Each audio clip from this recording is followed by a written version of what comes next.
La historia argentina está armada con retazos de relatos muy diversos, pero está armada sobre una línea de tiempo estructurada que tiene un montón de omisiones, un montón de sectores sociales que han existido y han sido invisibilizados.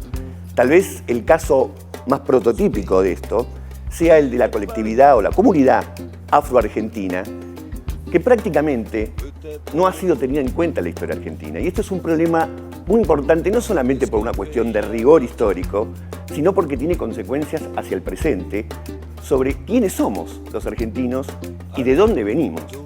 Si yo les contara que en 1778 un registro de la corona española sobre la ciudad de Buenos Aires daba cuenta de que un 30% de los habitantes eran provenientes de África, si para 1810, cuando la ciudad de Buenos Aires tenía 45.000 habitantes, es decir, un momento en que todos los habitantes entraban en la cancha de River y sobraba espacio, también ese registro tenía más del 30% de esta comunidad. Y si nos vamos a registros de ciudades del norte de la Argentina, hay lugares en donde hasta llegaba a un 60%. Uno tiene que sacar como conclusión que algo está faltando en ese relato histórico. Falta, como con tantos otros sectores, ¿no? Hubo un momento en el que en la historia argentina no entraba el relato de qué pasaba con las mujeres, no entraba el relato de qué pasaba con los pueblos originarios. Y en este caso concreto, simplemente con escarbar un poco en los documentos históricos, nos encontramos con una presencia que siempre ha sido nombrada como una especie de eco lejano y que, sin embargo, siempre estuvieron ahí y que tal vez siempre están ahí. Para 1810, ya incluso antes, para las invasiones inglesas, ya estaban participando en forma armada para la defensa de Buenos Aires un montón de miembros de la comunidad afroargentina que en realidad tenían su propio batallón. Incluso, durante la batalla de la Independencia, participaron activamente en ese movimiento revolucionario contra la corona española, en cierta forma buscando su libertad. San Martín le había prometido a todo aquel que participara en las guerras su libertad. De hecho, una figura emblemática que ha quedado en los cuadros de historia como el sargento Cabral era un descendiente de la colectividad, la comunidad afroargentina. Sin dejar pasar mucho el tiempo, en la zona de San Telmo hay un montón de registros de cómo se hacían los carnavales, de cómo se los trataba de regular, de cómo el gobernador Juan Manuel de Rosas participaba en esas actividades carnavalescas de la comunidad afroargentina, pero además, en cada una de las tareas económicas, políticas, militares, estuvieron siempre presentes. ¿Qué fue lo que pasó? ¿Qué fue lo que hizo que en un momento determinado se haya dejado de nombrar o incluso se haya llegado a la teoría de que los negros en la Argentina habían desaparecido?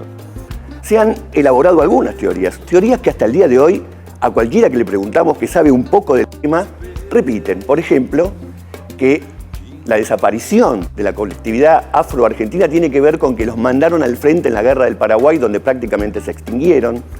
Otros elaboran, y esto es una teoría muy insistente y permanente, que desaparecieron durante la fiebre amarilla, la epidemia de fiebre amarilla de 1871 en Buenos Aires, cuando habitando en el barrio de San Telmo, los responsabilizaron por los contagios de esa fiebre. En ese momento no se tenía idea de que la fiebre amarilla se contagiaba por un mosquito y pensaron que eran los negros los que habían traído la enfermedad y por lo tanto el ejército, en la única medida estatal que se tomó en ese momento, recordemos que el mismo presidente Sarmiento abandonó la ciudad, el ejército rodeó el barrio de San Telmo para que ningún negro pueda salir de ahí y a partir de ese momento es como si los registros históricos no los registraran más, como si no hubiesen estado más.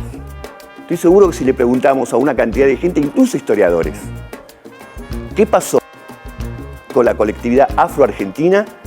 Nos van a poner esa fecha límite. Desde ese momento no están más, no existen más. ¿Es así? Vamos a charlar con un representante de la comunidad afroargentina, Federico Pita, politólogo, que nos va a esclarecer un poco sobre este tema, nos va a expandir sobre esta cuestión y nos va a decir qué pasa hoy en día con los afroargentinos. Vamos a hablar con él.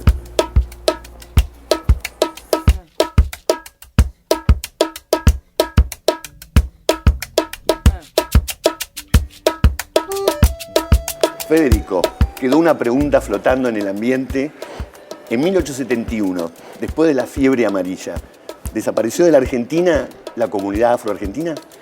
Mirá, en verdad nos desaparecieron y tiene que ver fundamentalmente con una decisión política que tiene su punto de inicio en la Constitución de 1853, ¿no? Cuando quienes piensan en el proyecto nacional y entienden que acceder a la civilización y el progreso implica un proceso eugenésico brutal, esta idea de importar cuerpos blancos europeos, no solo sus ideas, sino genéticamente para mejorar la raza. Y aparece plasmado en el artículo 25 de nuestra Constitución vigente, ¿no? Donde dice el Estado federal fomentará la migración europea. Y a partir de ahí unas decisiones políticas, ¿no? El censo de 1869 de Sarmiento, cuando es presidente, cuando él decide, que está en los textos de introducción de ese censo, ¿no? Bueno, no vamos a censar por cuestiones de color, porque es un dato insignificante, que en verdad tiene que ver con un proyecto político, ¿no? De presentar una Argentina que evidentemente no dio los resultados que se propuso esa generación. Es increíble que el texto constitucional siga diciendo promoveremos la inmigración europea. Claro. Ahora, a través de esa invisibilización, ¿hay algún estudio que vos puedas citar que haya cuantificado la cantidad de miembros de la comunidad afroargentina que existen actualmente? Sí, los registros son numerosísimos. De lo actual hay el más reciente del 2005-2006, llevado por el propio INDEC con financiamiento del Banco Mundial y la asesoría legal y técnica de la Universidad de 3 de Febrero, que realizan un estudio probabilístico previo al censo nacional, donde da que alrededor del 4% de la población responde a esta categoría de afroargentino, ¿no? De los descendientes de africanos y africanas traídas a las Américas en el contexto de la esclavitud, ¿no? Los descendientes de esclavizados. Esos son los argumentos técnicos. Después es cuestión de caminar con los ojos abiertos por la calle y ver que no somos Noruega, ¿no? Digo.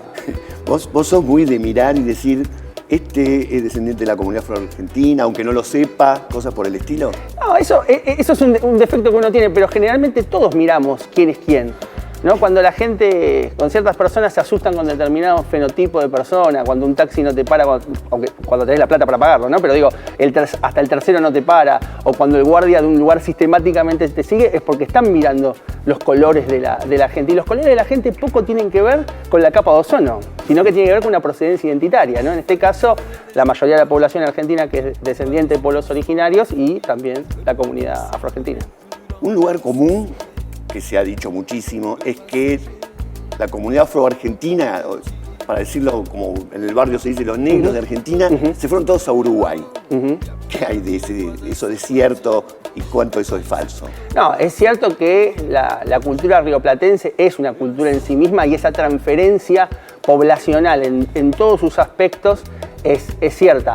Ahora, la realidad es que si yo acabo de hacer el 4% de 44 millones de personas, son más de 2,5 millones de personas. Uruguay tiene 3 millones de habitantes, o sea que claramente somos prácticamente más afroargentinos que uruguayos, lo cual tiene que ver con algo que se proyecta, ¿no? Que tiene que ver con el proyecto que está de fondo de la Argentina. Argentina es el país, o se dice en el relato, este relato político que nos proponía este ideario de progreso racista, el país más blanco de América Latina. Que Buenos Aires es la París sudamericana, como si París estuviese lleno de blancos, ¿no? Pero digo, en esa idea trastornada que a veces nos permite a nosotros pensarnos con grandes países de América Latina, ¿no? De dimensiones continentales como puede ser Brasil o México, ¿no? Que uno piensa como países robustos geográficamente, poblacionalmente, como de igual a igual. Y ese igual a igual tiene que ver muchas veces con la cuestión cultural, ¿no? Como que Argentina es un país de premios Nobel, de una universidad prestigiosa, y dentro, más allá de lo cierto de ese relato, va inserta también cierta idea que nos para de igual a igual con países que nos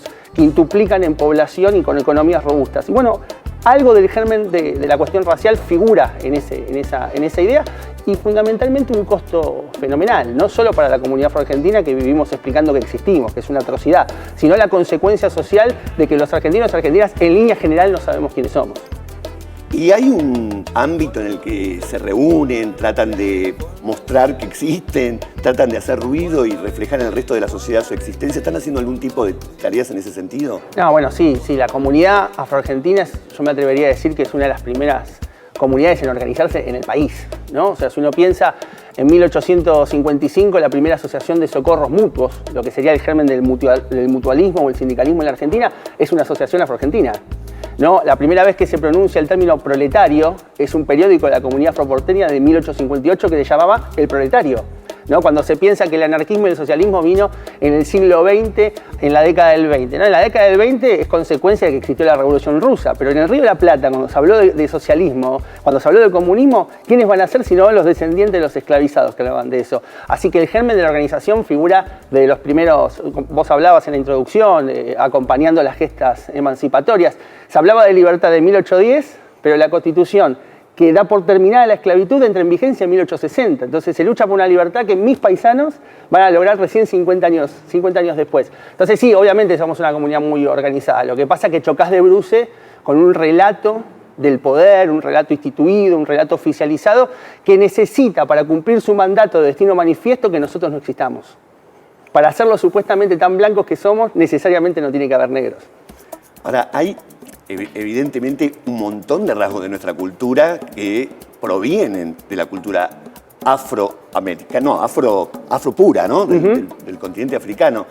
Me llamó mucho la atención la palabra quilombo y todo el recorrido desde el origen hasta lo que se terminó convirtiendo. ¿Lo querés explicar? Sí, mirá, más allá de que quilombo es una palabra que en el caso habla de organización política, ¿no? Es eso, ¿no? Los quilombos son esos, eran y siguen existiendo en el territorio de Brasil, se llaman cumbe, palenque, candombes, tangos, cambian de nombre, son esos espacios de cimarronaje de la comunidad que en el contexto de la esclavitud, escapándose del yugo de la esclavitud, generaban mis paisanos, mis antepasados, mis ancestros, una organización política de resistencia frente a ese fenómeno. En el caso de Brasil se llamaba quilombo y obviamente acá el lenguaje lo reconfigura como algo que es un lío, ¿no? Y en verdad es todo lo contrario, sinónimo de organización, si los hay, la idea del quilombo. Pero me atrevo a decir que la cuestión de la cultura es nodal, no existe la Argentina sin la afroargentinidad. Cuando uno piensa en los aportes culturales, digo, yo puedo nombrar a la colectividad italiana, ¿no? Que eligió venir a vivir a Argentina,